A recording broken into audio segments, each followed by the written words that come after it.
데일리 뉴스 채널에 오신 것을 환영합니다. 대단히 감사합니다. 이번에 다룰 뉴스입니다. 한반도 주변이 세계 최강국들이 포진하고 있다는 점. 한국 반응. 수락 미사일 사거리 3,000km. 최강 미사일. 나는 기사의 일부를 인용할 것이다. 북한이 북한판 엘리트 코스로 불리는 신형 단거리 미사일을 시험 발사했습니다. 북한 관영 매체들은 새 무기 시험 사격이 진행됐다고 보도했고, 이 미사일은 2개의 박사형 발사관을 탑재한 무한 궤도형 이동식 발사대탄에서 발사되었습니다. 군사 전문가들에 따르면 이 미사일은 네이트 킴스 미국산 전술 지대지 미사일과 비슷한 탄도 미사일로 평가하는데요. 엘캠프는 속도 마하 3 길이 3m 직경 600mm로 수백 개의 자탄이 들어있어 단 한 발로 축구장 3개에서 4개 크기 지역을 초토할 수 있는 무기입니다.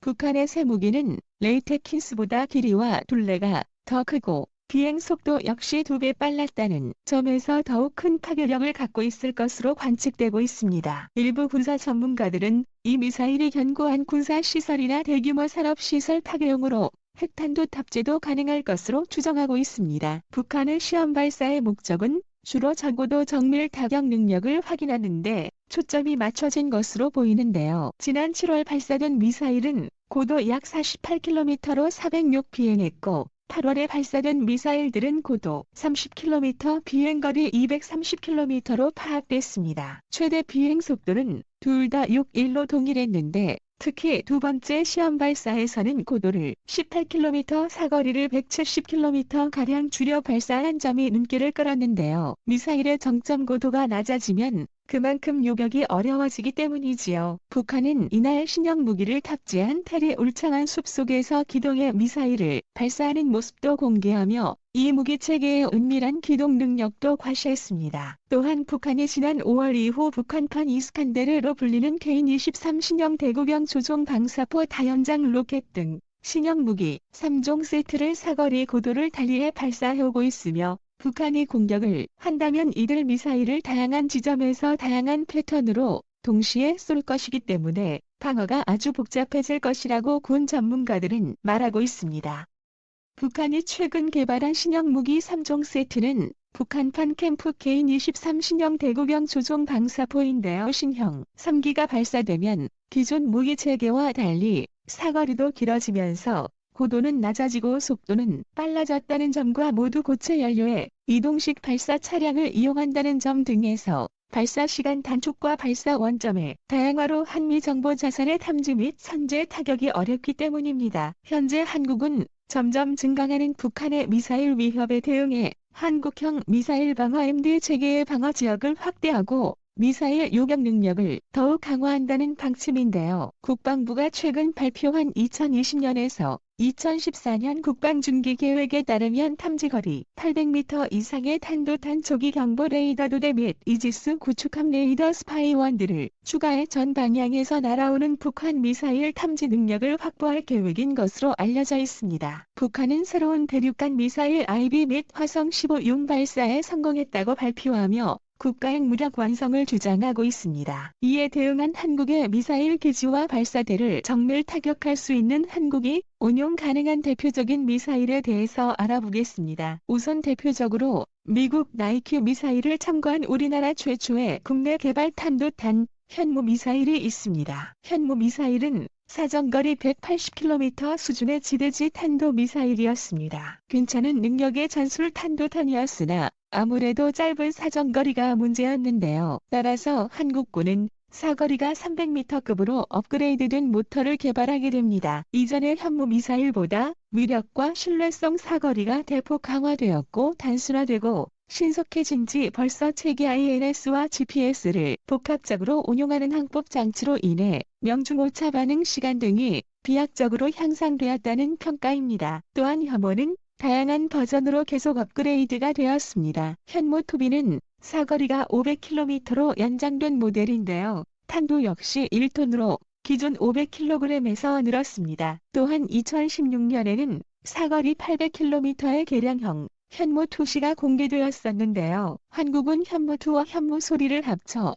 2018년부터 5년간 총 2,000기를 확보할 예정으로 알려져 있습니다. 지난 2017년 10월 육군본부에 대한 국회 국정감사가 있었는데 여기서는 한미 간의 미사일 사거리 및 탄두 중량 지침서, 탄두 중량 제한 규정을 없애기로 합의함에 따라 2,000kg 탄두를 탑재한 차기 전역 탄도미사일 현무포가 개발 진행 중입니다.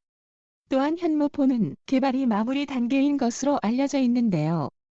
자세한 재원은 알려져 있지 않지만 현무는 최대 순항거리 3,000km 탄도 중량 1,000kg의 탄두로 개발 중인 것으로 알려져 있습니다. 현무는 다른 이름으로 불리기도 하는데요. 혜성초라고 불리는 미사일은 장거리 순항 미사일 현무3의 함정 탑재 버전입니다. 잠수함 탑재 버전은 혜성3란 이름이 있는데요. 우리 군은 현무2투비를 됨으로써 사정거리 300에서 500km의 전술 탄도 미사일을 확보했지만 이 미사일들 역시 북한의 주요 군사 기지를 사정권 안에 두지 못하는 문제가 있었는데요. 따라서 우리나라는 현무3로 명명된 토마호크급의 순항 미사일을 개발해 실전 배치하고 있습니다. 현무3는 그동안 ASC까지 개량이 거듭되었으며 최종 개량형인 현무3C는 1,500km의 사정거리를 갖고 있는데요. 1,500km의 사정거리를 갖는 순항 미사일은 미국, 러시아, 이스라엘, 한국 등 4개국만이 보유하고 있습니다. 제트 엔진을 쓰는 관계로 속도는 마하 1로 다소 아쉽지만 정밀성이 우수하여 목표물의 밀리미터의 오차를 갖고 있어 미국의 토마호크에 필적하는 성능을 보유하고 있는 것으로 평가됩니다. 현무3 순항 미사일은 북한에 대한 효과적인 방공망 제압 작전을 할 수 있을 것으로 기대되는데요. 실제로 걸프전 때 토마호크 미사일은 이라크군의 주요 방공망을 개전 4시간 만에 초토화시켰고 최근 오디세이 새벽 작전 당시 미국 영국 연합군이 리비아 군의 방공망을 향해 120발의 토마호크 순항 미사일을 발사해 리비아군의 방공망을 역시 완전 파괴한 바 있는 것으로 유명합니다. 현재 현무3는 개량형이 사거리 3,000km까지 개발이 완료되었고 2020년 실전 배치 예정으로 알려져 있습니다. 또한 땅과 바다뿐만 아니라 하늘에서도 정밀 타격이 가능한 무기가 있는데요. 한국은 대회에 알려진 공대지 순항 미사일만 500발에 육박합니다. 특히 장거리 비행이다. 스텔스 성능과 정밀도를 자랑하는 타우루스 미사일은 유사시 대북 선제 타격 개념인 킬체인의 핵심 전력으로 진가를 발휘할 것으로 예상되는 무기인데요. 한국 공군 전투기에 장착할 장거리 공대지 미사일 타우루스는 한국에 약 20억 원으로 알려져 있는데 현재 타우루스는 2020년까지 도입 물량은 총 260기입니다. 독일과 스웨덴 합작기업 타우 시스템즈가 제조한 타우루스 PD350K는 길이 6m, 너비 1m의 제법 큰 미사일인데요. 탄두 중량이 487라면 합쳐 전체 무게는 1.14톤에 이른다. 최대 사거리는 350에서 500km이며 속도는 마하 0.8에서 0.95인데요. 비행고도는 30-40로 저고도 비행을 강점으로 꼽히는데 무게는 미국이 자랑하는 토마호크 순항 미사일과 같고 길이는 약 40인치 정도 짧습니다. 파울로스 미사일은 또 관성항법장치 INS와 군용 위성항법장치 그리고 영상기반 항법장치와 지형참조 항법장치를 조합한 트릭테크로 불리는 독특한 3중 복합 유도 장치를 사용하는데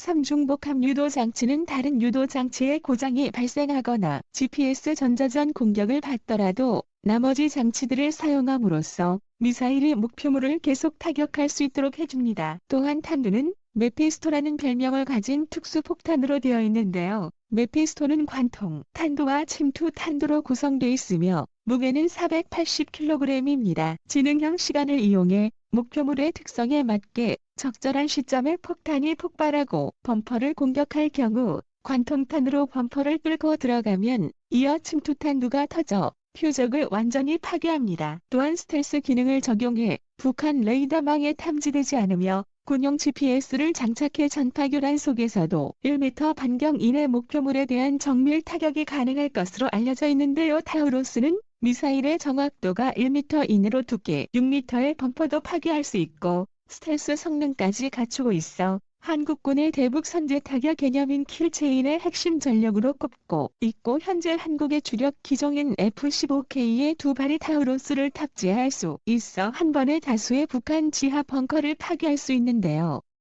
현재 한국은 F-50 경공격기에 탑재할 수 있는 한국형 타워로서 공대지 미사일을 개발한 것으로 알려져 있는데요. 이는 타우로스 350K2로 알려져 있습니다.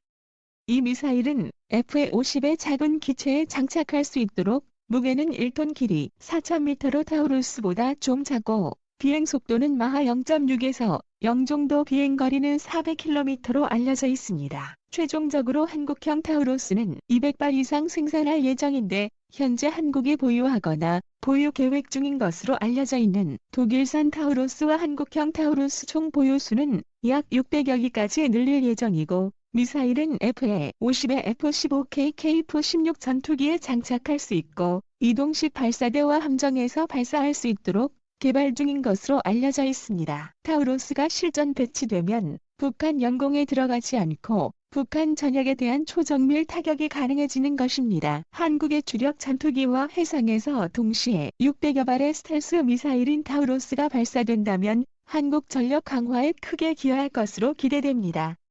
현무포와 한국형 가개발이 완료되면 한국의 국방 전력이 큰 폭으로 상승할 것으로 예상되는데요. 한국의 미사일 기술은 세계 4위로 대단한 기술력과 화력을 자랑합니다. 주변국이 모두 깡패라서 그렇지 한국은 절대 군사력이 약하지 않습니다. 비디오에 관심을 가져주셔서 감사합니다. 비디오의 끝에 의견을 남겨주세요. 다음 비디오에서 뵙겠습니다. 감사합니다. 구독처럼 클릭하여 최신 뉴스를 받는 것을 잊지 마십시오.